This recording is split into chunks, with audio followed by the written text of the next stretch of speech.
Good morning students.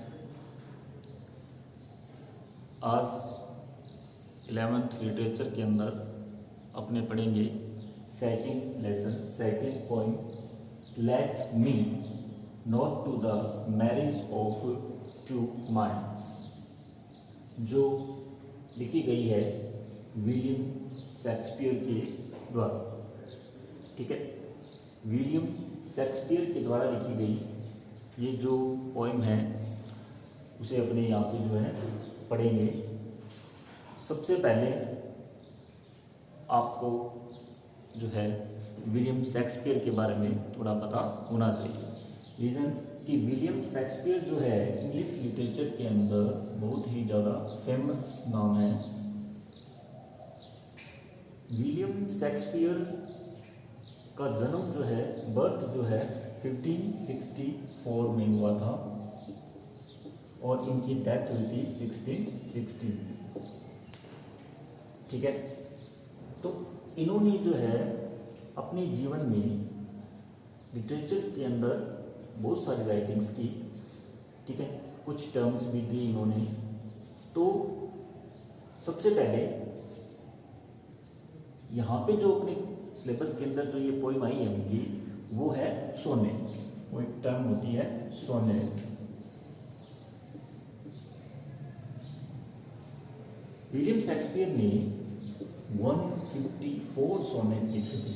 Total जो है 154 sonnet जो है लिखे थे, और ये जो सोनेट है वो उनकी राइटिंग्स में से 116 नंबर की सोनेट है। ठीक है, तो यहाँ पर जो है इस जो सोनेट को जो है अलग अलग बुक्स में, जैसे इसको जो है 1116 के नाम से भी अपने को कई जगह पढ़ने के लिए मिलेगी, और ये जो है टू माइंड्स के नाम पे भी हमें मिलेगी। और मोस्टली जैसे पोइम की फर्स्ट लाइन है उसी के ऊपर जो है इस पोइम का नाम जो है अपने को पढ़ने को मिलेगा। ठीक है, जैसे यहाँ पे हमारे पास जो है पोइम की जो फर्स्ट लाइन है उसी को जो है पोइम का नाम जो है सेट किया हुआ है।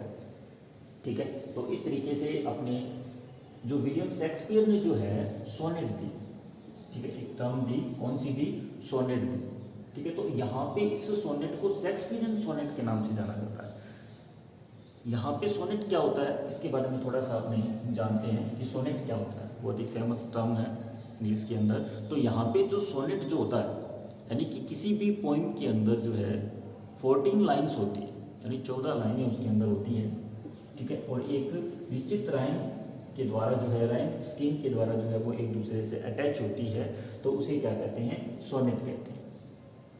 ठीक है, यहाँ पर 14 लाइन्स होती है, तो इसको पहचानने के लिए अपने को क्या करना पड़ेगा?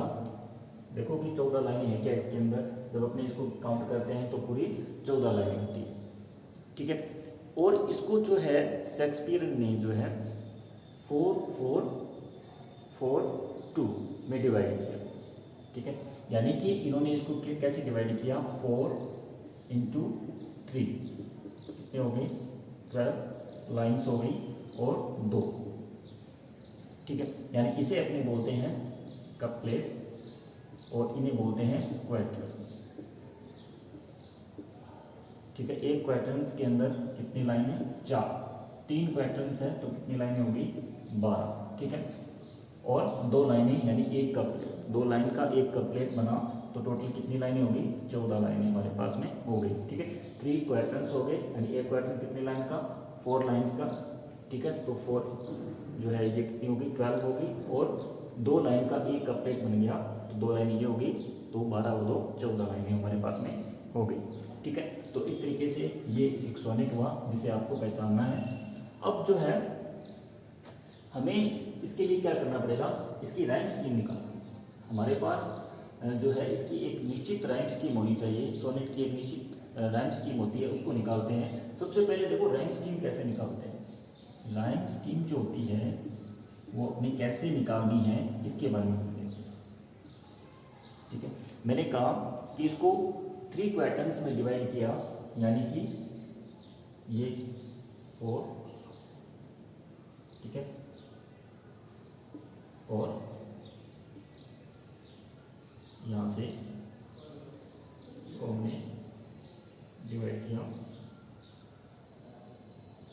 यहाँ तक, फिर हमने यहाँ तक और फिर हमने यहाँ तक इसको डिवाइड किया। ठीक है, तो अब हमें इसकी राइम स्कीम, देखो राइम स्कीम क्या होती है, यानी कि किसी भी पोएम के अंदर फर्स्ट लाइन की जो साउंड है, ठीक है, वो किस से मिल रही है, क्या वो आगे वाली लाइन से मिल रही है। जैसे अपने पास जैसे कोई भी गाना वगैरह होता है, सॉन्ग वगैरह होता है या पोएम वगैरह होती है, तो उसकी एक लय ताल मिलती है, सुर मिलते हैं, तो उसे वो जो है राइमिंग बोलते हैं, जिससे क्या है कि अच्छा प्रभाव जो है पड़ता है। तो यहाँ पे जो है जैसे अभी निकालना क्या है, हमें इस तरीके से इसको डिवाइड करना है कि सबसे पहले जो भी साउंड निकल रहा है, जैसे माइंड्स, तो इसे अपने ए नाम देना है। क्या नाम देना है? ए दिए। ठीक है, अब अगर जो भी लाइन का लास्ट वर्ड है उसकी साउंड अगर इसके सिमिलर है, तब तो हम उसे वही नाम दे देंगे। जैसे ए के सिमिलर है तो ए दे देंगे। अगर इसके सिमिलर दूसरी लाइन में या तीसरी लाइन में साउंड नहीं आ रही है तो उसे अगला करैक्टर दे देंगे। जैसे ए नहीं है तो अपने उसको क्या दे देंगे?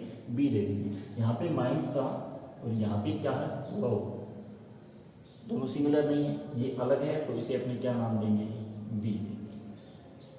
ठीक है, तीसरा फाइंड्स, अगर इन दोनों में से किसी से मिल रहा है तब तो वही करैक्टर यहाँ पे अपने लिखेंगे, अगर नहीं मिल रहा है तब अपने क्या करेंगे?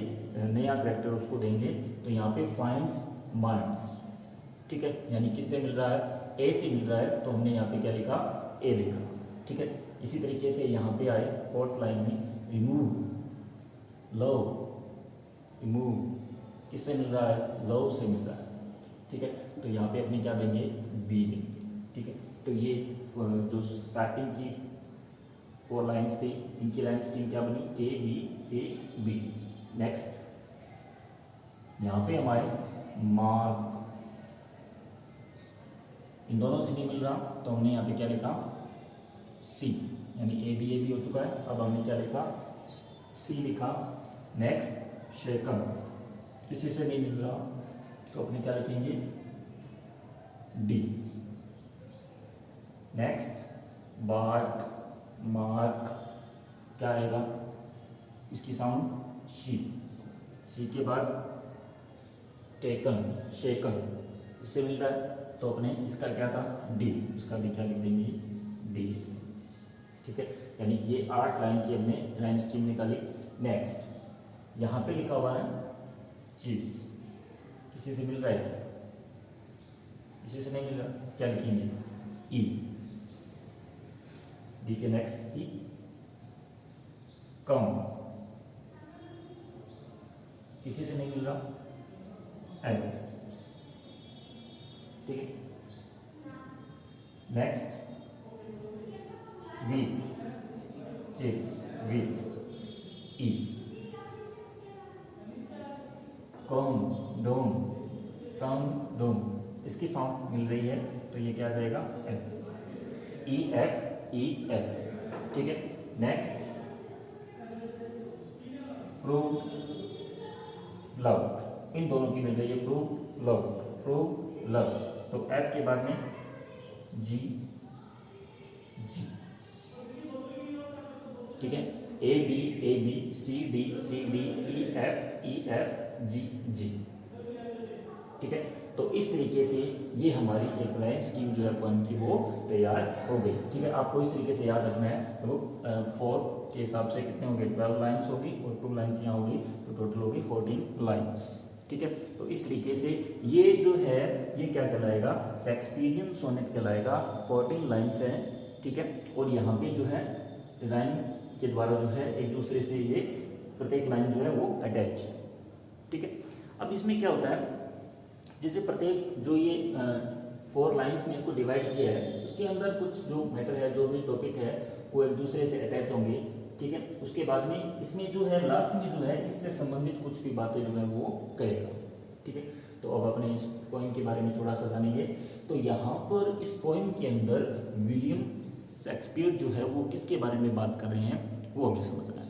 ठीक है, यहाँ पर जो है वो ट्रू लव के बारे में बात कर रहे हैं। किसके बारे में बात कर रहे हैं? ट्रू लव के बारे में बात कर रहे हैं। इसकी अगर समरी मैं आपको बताऊं, इसकी मेन थीम अगर मैं आपको बताऊं, तो वो क्या कहते हैं, शेक्सपियर कहते हैं कि अगर जो लव होता है, जो प्रेम जो होता है, वो क्या होता है कि दो व्यक्ति यानी कि दो माइंड जो है वो किसी एक बारे में सोचते हैं, वो एक जगह पे सोचते हैं, एक जैसा सोचते हैं, तो वो क्या होता है, ट्रू लव होता है।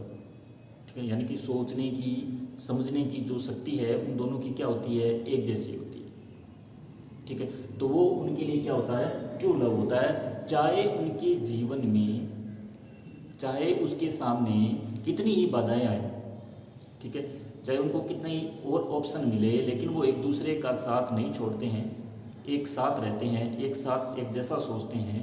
ठीक है, तो वो क्या रहेगा, उनका ट्रू लव रहेगा। ठीक है, तो ये ट्रू लव के बारे में विलियम शेक्सपियर यहाँ पे बताते हैं कि उनको जो है किस तरीके से ट्रू लव जो है वो उनके जीवन को सही तरीके से जो है आगे बढ़ाएगा। अगर उसमें कोई चेंजमेंट आ जाता है तो वो क्या रहेगा, ट्रू लव नहीं रहेगा। ठीक है, तो ये सारी बातें इसके अंदर अपने को पढ़ने के लिए मिलेगी। तो सबसे पहले अपने इसको पढ़ते हैं, रीडिंग लेते हैं अपने यहाँ पे। सबसे पहले लिखा उन्होंने, let me not to the marriage of true minds, marriage of true minds. ठीक है, किसके बारे में बात कर रहे हैं, वो ट्रू माइंड्स के बारे में बात कर रहे हैं। यहाँ पर ट्रू माइंड्स कौन से माइंड्स, ट्रू माइंड्स यानी कि जो दोनों जो हैं, जो दोनों प्रेम कर रहे हैं, उनका दोनों का माइंड कैसा सेट होना चाहिए, उनके विचार कैसे होने चाहिए, एक जैसे होने चाहिए। ठीक है, एक दूसरे को समझने वाले।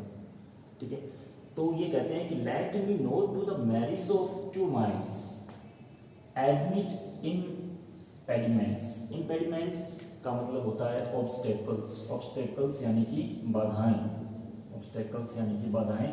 यानी कि वो कहते हैं कि मुझे जो है, जो ट्रू माइंड्स है, दो प्रेम करने वाले हैं, उनके बीच में एडमिट नहीं होना है बाधाओं के रूप में। मुझे उनके बीच में बाधाएं नहीं बनना है, मुझे उनके लिए ऑब्स्टेकल नहीं बनना है, मुझे उनके लिए कोई भी प्रॉब्लम क्रिएट नहीं करनी है। ठीक है, मैरिज ऑफ ट्रू माइंड्स का यहाँ मतलब है दो प्रेम करने वाले जो एक जैसा सोचते हैं, दोनों का माइंड सेट कैसा होता है, एक जैसा होता है। अगर वो मिलते हैं तो उनके लिए मुझे उनके बीच में बाधाएं नहीं बनना है, मुझे उनके बीच में नहीं आना है। ठीक है, next, love is not love which alters when it alteration finds। वो कहते हैं कि लव जो है वो लव नहीं है। कौन सा लव नहीं है, जो क्या करता है, alters when it alteration finds, यानी कि उसे अल्ट्रेशन मिलता है, अगर उसे ऑप्शन मिलता है, ठीक है, वो उसको क्या कर देता है, समाप्त कर देता है। ठीक है, अल्टर्स का मतलब होता है समाप्त करना, खत्म कर देना। ठीक है, यानी कि उसे अल्ट्रेशन का मतलब यहाँ पे ऑप्शन से भी ले सकते हैं, समाप्त करना, एक ऑप्शन ले लेना। ऑप्शन का मतलब ये है, यहाँ का मतलब ये है कि वो जो है प्रेम जो है प्रेम नहीं है। कौन सा प्रेम नहीं है, जो समाप्त हो जाता है जब उसको क्या मिल जाता है, अल्ट्रेशन मिल जाता है, अल्ट्रेशन फाइंड हो जाता है। यानी कि कोई दो स्टार्टिंग में उन्होंने प्रेम किया, एक दूसरे को समझने लगे, लेकिन उनके पास में अगर कोई ऑप्शन आ गया दूसरा, both of you, both of कोई भी दोनों में से किसी के लिए भी कोई आ जाए, तो वो क्या करेंगे, उनके पास में अगर कोई ऑप्शन आ गया तो वो पहले वाले से क्या करेंगे, मनमुटाव करेंगे, या उनका प्रेम जो है वो क्या हो जाएगा, खत्म हो जाएगा। यानी कि अगर कोई वो उस प्रेम को जो है विलियम शेक्सपियर कहते हैं कि वो क्या नहीं है, वो ट्रू लव नहीं है, वो सच्चा प्रेम नहीं है। और क्या कहते हैं, bends with the remover to remove, और वो झुक जाते हैं, बैंड्स कर देते हैं, रिमूवर समाप्त कर देते हैं, समाप्त करने के कारण। यानी कि समाप्त करने का अगर उन्हें कोई कारण मिलता है, अगर उन्हें अपने प्रेम को अगर उन्हें एंड करने का, रिमूव करने का कोई कारण मिलता है और वो उसको समाप्त कर देते हैं, तब भी वो क्या नहीं है, सच्चा प्रेम नहीं है। ठीक है, अगर वो झुक जाते हैं किन्हीं भी प्रॉब्लम्स के सामने, कोई भी कारण हो सकता है रिमूव करने का, समाप्त करने का उनके प्रेम को, अगर वो ऐसा कर देते हैं, उसके आगे झुक जाते हैं, तो वो क्या नहीं है, वो लव नहीं है, वो सच्चा प्रेम नहीं है। ठीक है, ये हमने जो है इसकी स्टार्टिंग की 4 लाइन्स को पढ़ा। अब यहाँ पे उन्होंने किसके बारे में बताया, हमें ट्रू लव के बारे में बताया। ठीक है, कि वो कौन सा लव जो है वो नहीं है, उसके बारे में बताया। ठीक ठीक है, ये कौन सा सच्चा प्रेम नहीं है उसके बारे में उन्होंने यहाँ पर क्या है बताया है। अब नेक्स्ट देखते हैं, oh no it is an your fixed mark. Oh no, अरे नहीं, it is an your fixed mark, ये तो क्या है, एकदम फिक्स्ड रहने वाला चिन्ह है, संकेत है।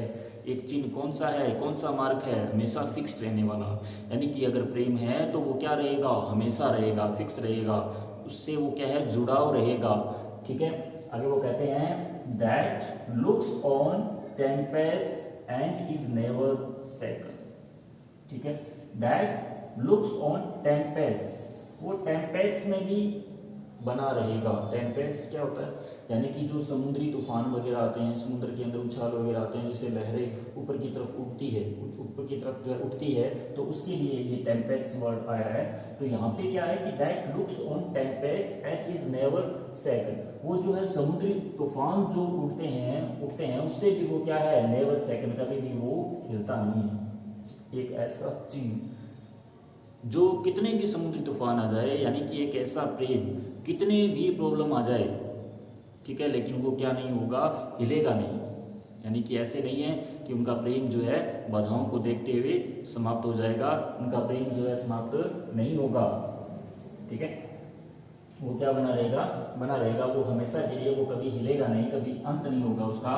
It is the star to every bending bound, ये जो प्रेम जो है ना, वो क्या है, एक स्टार है, एक तारा है, एक ध्रुव तारा जिसे भी बोल सकते हैं, अपनी तारा है, उसके साथ भी जो है कंपैरिजन कर सकते हैं। स्टार है, तारा है, किस तरीके से, टू एवरी वेंडरिंग बार्क, प्रत्येक घूमने वाला जो बार्क है, जो नाव वगैरह है, समुद्र के अंदर जो नाव है जो घूमती है, वो किसके सहारे घूमती है, वो जो है उस लाइटिंग के साथ जो है, स्टार की जो रोशनी होती है, तारों की जो रोशनी होती है, जो तारों की रोशनी उन्हें क्या दिखाती है, रास्ता दिखाती है आगे बढ़ने के लिए, तो उसके समान है। यानी कि ये जो प्रेम है वो क्या है, एक स्टार के साथ उन्होंने इसको जो है कंपैरिजन किया है कि ये जो प्रेम है, जो इस तरीके से स्टार जो होता है वो रोशनी दिखाता है, उन्हें रास्ता दिखाता है, उसी तरीके से ये जो प्रेम है वो भी हमें क्या दिखाता है, रास्ते दिखाता है, वो आगे बढ़ने के लिए हमें प्रेरित करता है।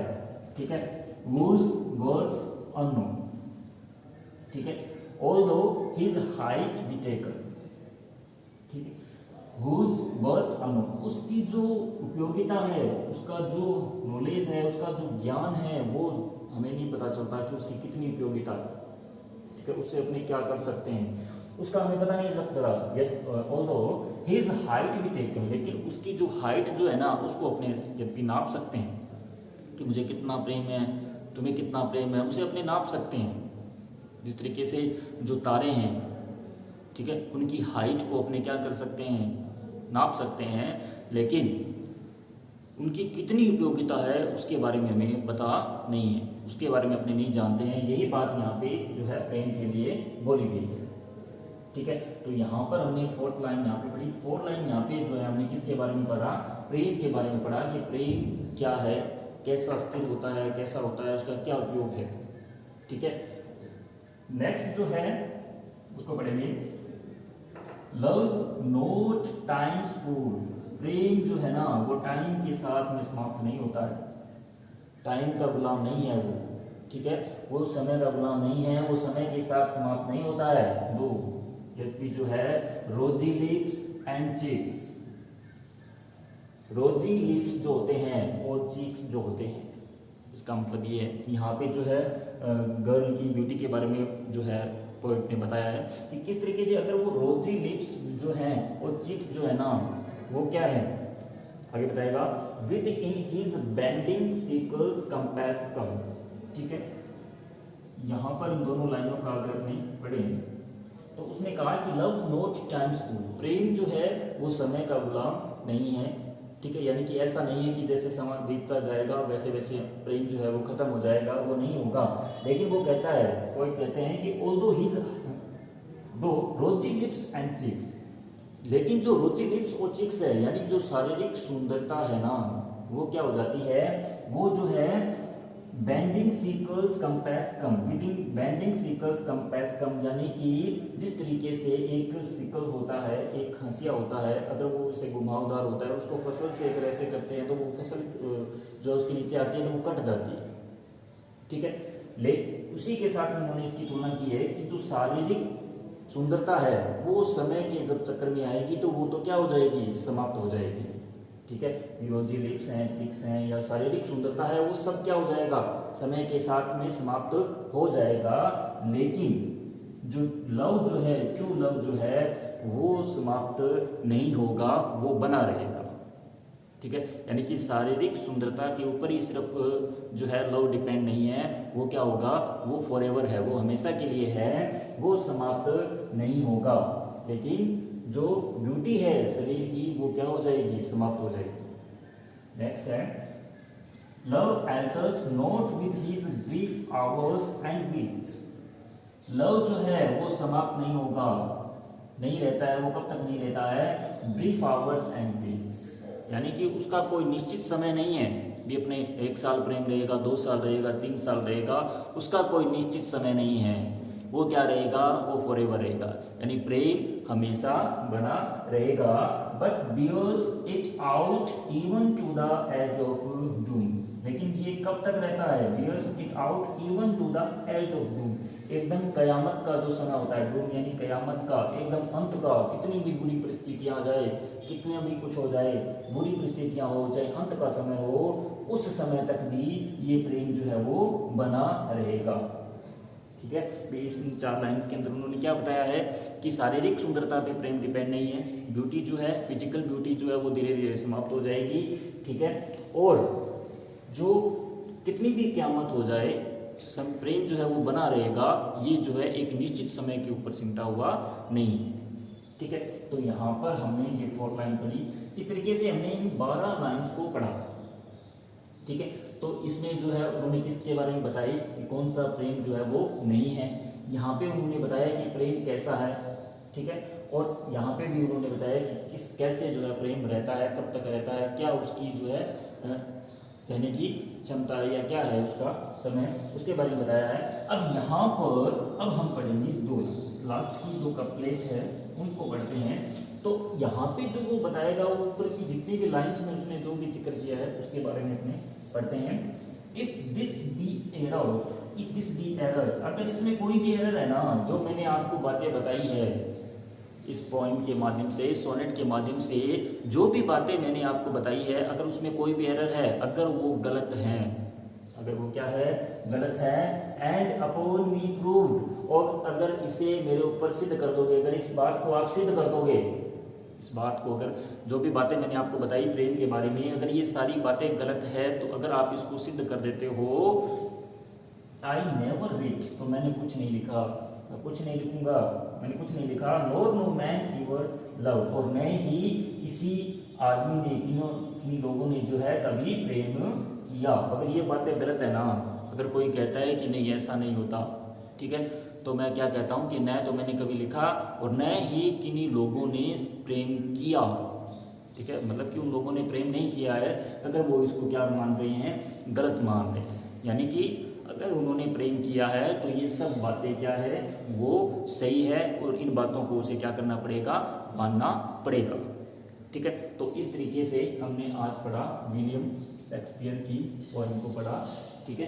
तो इसकी पूरी थीम आप याद करेंगे, दोबारा इसको जो है वो आप पढ़ेंगे।